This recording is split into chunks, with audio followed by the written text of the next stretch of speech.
Tibbs. I'm joined now by Thomas Frank, columnist.com, and author of numerous books on politics and economics, including What's the Matter with Kansas? He published that one 10 years ago. And Grover Norquist, president of Americans for Tax Reform. Grover, since it is apparently tax cuts that are on the ballot this year, if Sam Brownback loses, he's losing on a referendum on he cut taxes too much. Are you concerned that this basically hurts your cause for 30 years that you've been fighting, which is to try to get taxes lower all across the country? One, I think he'll win. Two, I think he'll win because he's done the right thing for the economy. But three, there are 50 states, and in the 30 states with Republican governors in the last 4 years, they got cut taxes over $30 billion. The Democrat states, with 20 Democrat states, they've raised taxes $40 billion. If you want your taxes higher, vote for a Democrat governor. If you want lower taxes, vote for a Republican governor. Right now, it's overwhelmingly Republican governors in the country, and the people who are losing are guys like Illinois, Democrat, who's raised taxes too much in his state, and maybe a Republican governor who also raised taxes in Pennsylvania. But, you know, I'm going to throw up a chart here that we did. That tax cuts or tax hikes have no impact on economic growth in either direction. Let me put up this chart here. Thomas, this is something that you based a lot of your book on in some ways, in this argument, taxes and economic growth. So we got here, the red dots are when we've had tax cuts. This is on a federal level. The black dots are when we've had tax hikes. And as you can see, economic growth has sometimes spiked after tax hikes. And sometimes economic growth has gone down after tax cuts, but there is no correlation. Well, it's actually worse than that, Chuck. I mean, if you go back to the age that we think of nowadays as kind of golden age of capitalist prosperity in this country in the 50s and 60s, do you remember what taxes were back then? I mean, they were pretty high. They were incredibly high, up to 90% on some people. That's right. Well, the marginal tax rate was, right. Yeah. And so it's a more story than that. But the Kansas story is very interesting. The Brownback administration talked the state legislature into cutting taxes in a pretty spectacular way, in a way that states don't often do, as you mentioned before. And it was, the promise was that this would lead to a kind of immediate economic boom in the state, and that hasn't materialized, but it has, of course, had the obvious effect of cutting off revenues, revenues coming into the state, and that in turn has had all the problems that you would expect from that. Public schools, state services. Now, I should say public schools are a particularly big deal in Kansas because, first of all, they're very proud of their schools. I went to their public schools in Kansas, native, yeah. And as someone else did here in the room, we'll talk about that later. Yeah. But also, if you are in a small town and your public school closes, that's it. This is a state that the rural areas are suffering from depopulation in a kind of dramatic way. People leaving, people moving, small towns dying. When you lose your elementary school in a small town... Kansas has been declining in its population over the last 40 years. What we had was a bipartisan establishment position, which was keep raising taxes in Kansas.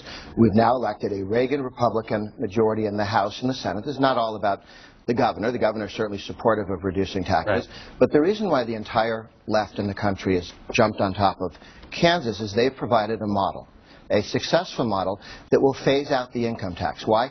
Because when revenue comes in beyond 2% growth, it goes towards reducing the income tax. We've now taken it down to where you pay 4.8% above $30,000. The Democrat running for governor, Paul Davis, a week ago people thought might win. Now, because Politico did an expose on his lap dance with the naked lady in a strip club, he's not the kind of person you can ask your sister to vote for anymore. But the issue is going to, or your mother, or your daughter. All right, but it is. Wait a minute. You're saying, but let me ask you this: Moody's downgraded Kansas about 3 months ago on their ability to borrow money, and saying because of the sluggish recovery, which a lot of people think it's because of these tax cuts that has made the economic recovery worse in Kansas than it should have been. Except that they've had 57,000 jobs in the private sector created in Kansas. They've actually been spending more money on each year from the state on education than in the past. They can try and make this case, but there are 191,000 small businesses in that state, many in the rural areas, who basically had their corporate income tax, their business income tax taken to zero. There's a reason why Missouri passed a tax cut to be more like Kansas, why Kansas's model is being looked at Oklahoma and Louisiana. It's halfway passed in North Carolina.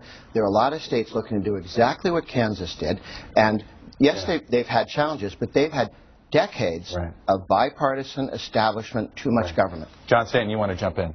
Yeah, Grover, you've done a great job of getting folks on the Republican side to be ideologically pure on taxes, but that purity has come at a cost, which is what now we look at Congress.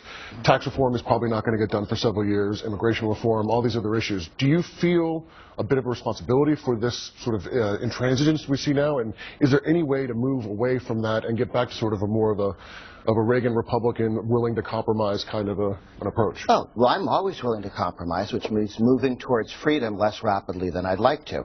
What the pledge did was stop a $1.4 trillion tax increase that Obama wanted and gave us $2.5 trillion in spending, gave us the sequester, and gave us a stronger economy. That was progress. Thomas, I want to give you the last word here. Tax cuts, taxes, I mean, can you use that for economic growth, or it's not in either way? Well, I mean, of course, there's all sorts of situations, but look, you need to take this. I mean, I'm not talking about Kansas here anymore, although I talk about that for hours and wrote about it today on Salon. But you call it Brownbackistan. Well, yeah, that's a sort of Brownbackistan and this weird strip club story. But that's Kansas. Well, look, we can talk about that some of the time. The Wizard of Oz. But this is something that I mean, this is so ridiculous that this is on national television because this is something that happened back in the 90s. He wasn't married yet. He was a lawyer. His reaction to the police was what was yeah, but it doesn't. That's not what I want to talk about. Right. Finish that thought. Okay.